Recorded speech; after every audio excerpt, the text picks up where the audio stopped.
Okay, part two, legalization of marijuana. Um, so legalizing marijuana is not about the sick people any more than Obamacare was about insuring the uninsured.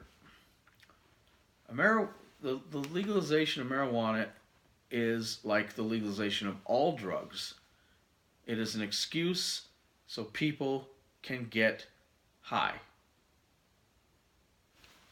Period. That's it. They want to get high, so they want it legal. That's what all this is been driving from. All the stoners from the 60s, all the baby boomer losers who felt all rebellious and cool about themselves by smoking weed and taking drugs and all this crap, finally in position to do something about it. As I mentioned, they took all these positions of authority and influence in our culture, teachers, judges, politicians, etc. And now they have a chance to foist the legalization of drugs on us so they can continue to get high without consequence. Because what is liberalism about? Getting away with stuff without consequence. They just want to get stoned. That's what this is about. Getting high. That's a pretty ridiculous reason and an expensive price to pay so a bunch of baby boomers and the people they've taught, the generations after them, that it's all perfectly okay, can get high. Now, why do I say that? Well, because, well, look, if you look at the statistics in the states that have already legalized it, there's a lot more going on than medical marijuana. Recreational drug use, in terms of the legal stuff, marijuana, skyrocketing. And now it's causing all sorts of problems.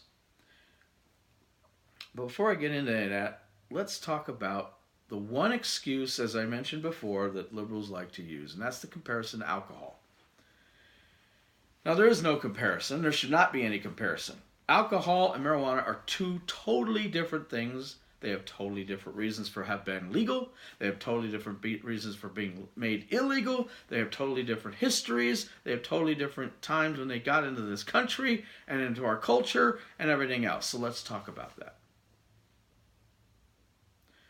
Alcohol has been in the culture of humanity for some 5,000 years. Okay? It goes back to the ancient Egyptians who invented beer. The fermenting of wine came not long after in the Mediterranean where grapes were grown.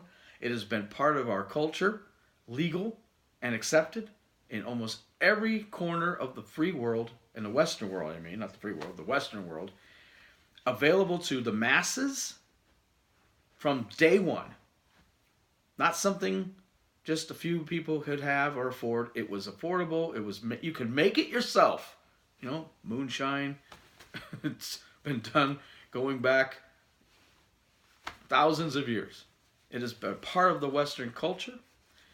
It is part of our lives, our livelihoods, our everything. It has never been a time in Western civilization there has not been alcohol.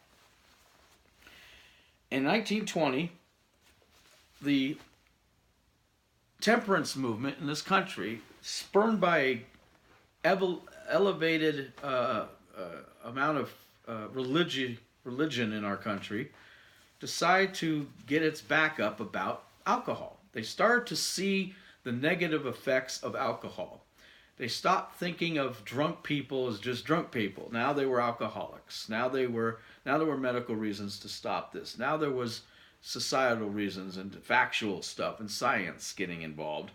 And they had more backing, more facts behind them to move forward with the temperance of movement. And when they got the presidents that they in the White House federally and the government they wanted to help move it into a federal position, it became the Volstead Act, which was prohibition.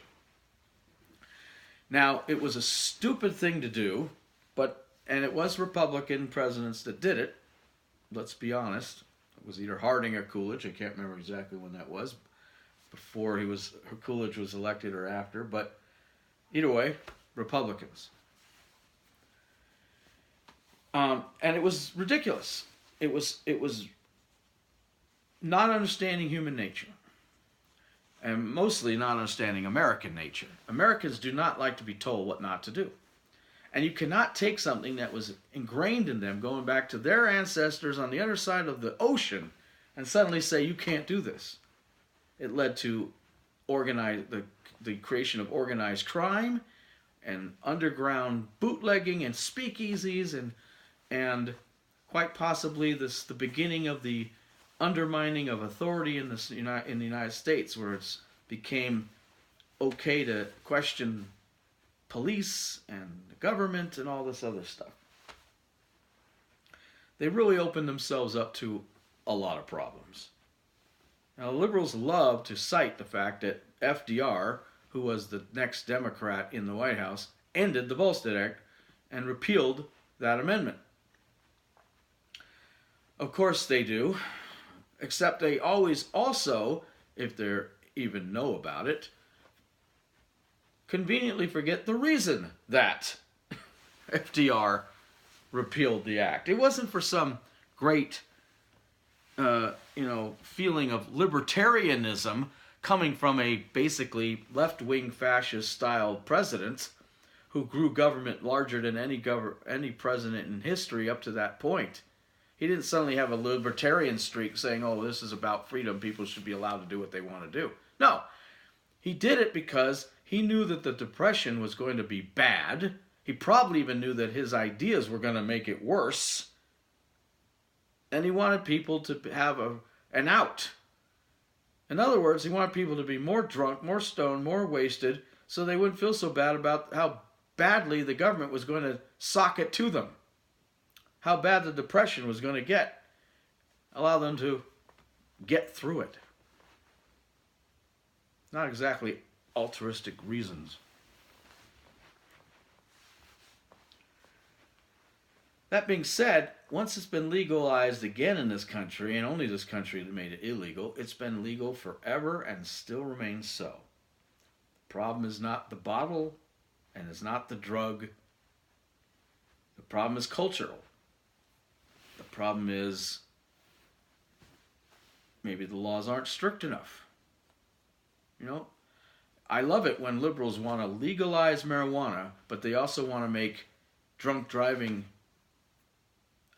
convictions more strict. I'm sorry, you want one less strict and one more strict, and yet you're trying to compare them? I don't know. It's hilarious how these people think. They're not wrong about making it more strict, but that should apply to everything, including marijuana. More strict, not less strict.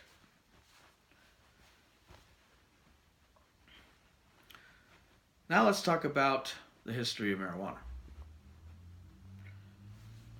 Marijuana goes back it's as old, if not older, as a plant, it's probably been on the earth longer than people, for all we know. I don't know. It may be a natural plant that just grew. Discovered thousands of years ago, maybe as long ago as 7,000 years ago, for purposes of herbs, medicinal reasons. That was the original purpose of it. But only a very, very few group of people even knew. It was found to be in Asia, perhaps China first. And it was a substance that was not used recreationally at all. It was only used medicinally, and only by a very few practitioners who knew what to do with the damn thing. The Egyptians used it, the Greeks used it, the Romans used it, all medicinally. But not right away. I mean, the fact that they had it they didn't necessarily know what to do with it right away. So just because it's been around for 7,000 years or 6,000, 5,000, whatever it was, they didn't actually start using it medicinally till about 2637 BC. So that's almost 5,000 years ago. Then it got into India, and again, they used it recreationally, but it was only used by priests and monks. It was not massively used. It was not available or affordable to the major people of India or that area, that region. That was around 1000 BC. Then it got into Europe around 500 AD, and still not recreationally, only as herbs, only as a medicinal thing, and they didn't understand it. They just, okay, sometimes this does this and sometimes this does that. Arabia used it during the Persian Empire and whatnot soon after, and created what we call hash or hashish. The Spanish, this is Europe of course, brought it to the New World in 1547 by Cortez and the rest that followed. And that's how the plant actually got into North America. It was used by people throughout the region, Incas, Mayans, etc. But their culture is not a Western culture. I want to make that distinction. And those cultures disappeared, by the way. Maybe because they were too stoned to keep it going. Just saying. It was in Jamestown in 1611. It was used as a fiber. Hemp, for instance. Not recreationally, not even medicinally. It was used as a fiber to make rope and other things, and clothing. So the first time it was actually in the United States, or in North America, as opposed to, I should say, not Central America where Cortez was, but in the actual, United States area where the U.S. would eventually be, it was used as clothing and rope, not recreationally. And then we have the next time it was used, or by 1890, it actually replaced cotton as the number one crop in some southern states, but still used as hemp, used for clothing, used for a whole bunch of things. But it was not smoked, and it was not used recreationally. Okay, it was not used medicinally very much at all. Very few people used it the same way as they used in Europe and they used it in Asia, in the United States. All throughout the 19th century until the 20th century, it was basically used in ways, for the most part, there's no absolutes here, but for the most part, it was used completely benignly. People didn't know about it in any other way. They were completely ignorant to its effects, used as a recreational thing to smoke or as a medicinal thing to help people with pains or other things that we know about today. In fact, as far as the United States was concerned, it had no medical use at all. That's a fact. You could look it up. But then there was a war down in Mexico in the 19-teens. Of course, we had the Spanish-American War, and that was part of it. Maybe that's the one I'm thinking about. But, Teddy Roosevelt, San Juan Hill, that was in Cuba. But there was a revolution, I believe, in Mexico in the 19-teens or something. And we had for the first time since probably the Alamo, when the border of the United States and Mexico was actually changed soon after, there was large population of Mexican refugees flooding into the United States. This was for the first time when the northern migration of Mexicans and refugees from Mexico, because of their war, flooded into the United States. Of course, they came to the border states. And when Americans who did not understand what, as they called cannabis, what effects it had in any other way, besides as clothing and rope and various other things, Mexicans came north from the Mexico through the southern border of the United States, smoking a thing they called marijuana. Turned out it was cannabis. And they're like, holy crud. They hadn't seen this before. No American had. And of course, long before there was any social media, their ways of expressing the effects that they saw in the Mexican people, I assume mostly men, I don't know, on marijuana, smoking marijuana, was exaggerated, blown out of proportion. They said these people could go insane from it. It could go on murder sprees and make them uber violent. Of course, these are sort of opposite the actual effects of marijuana, but nonetheless, it caught on, and without any checking or any way of disproving it, because of the way these whoppers went around and became truths, it became illegal in some counties and in some states. Texas, for instance, made marijuana illegal in the 19-teens or early 1920s. It actually, I think it was actually illegal in some places. California, in fact, maybe even before Texas, long before Prohibition.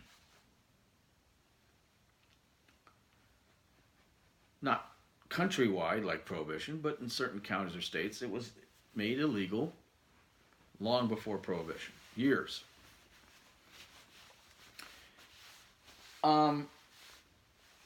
It caught on in the 1920s in a very small group, like musicians, in show business, because they were the only ones who were avant-garde and bohemian enough to try it, following what they saw with the Mexicans, refugees doing. And also it caught on partly maybe because of Prohibition, which people were looking for an alternative way of getting stoned. And it led to another overreach by, in this case, the U.S. government, who started to promote films for young people to try to curb their appetite for marijuana. A famous movie that came out in 1936 called Reefer Madness. Today is hilarious because it's so overblown and so wrong on so many levels about marijuana. But at the time, it had an effect, and it actually worked in many ways, because marijuana use basically disappeared.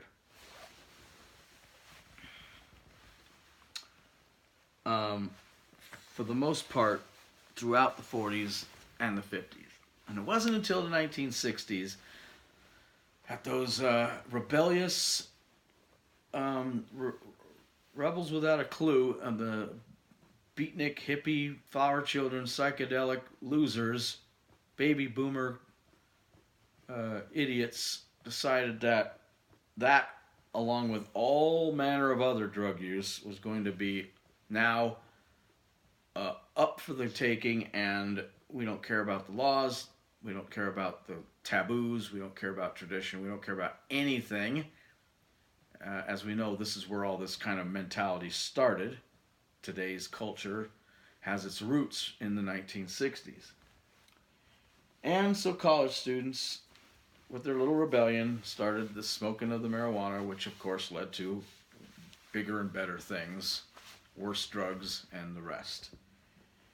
By 1970, the problem had become so bad that the federal government decided that it had to be considered a controlled substance. It classified as a Schedule I drug, which means that, like heroin and LSD, which were also had become a problem because of its abuse potential and the fact it had, even by 1970, no known medical use. Now, most marijuana came from Mexico until 1975. Then from Colombia, because they made it illegal in Mexico. The government tamped down on it. The war on drugs in the 80s shifted it from domestically grown, Hawaii and California.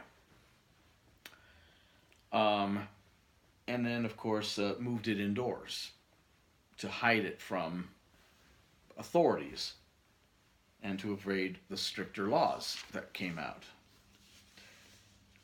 Now, there are some facts about... Now, before we get into the facts about marijuana and what its effects are, I want to tell you that sounds a whole lot different than the history of alcohol to me. So on the other side in part 3, we're going to talk about how that differs and also some of the facts about marijuana itself. So we'll see you part 3.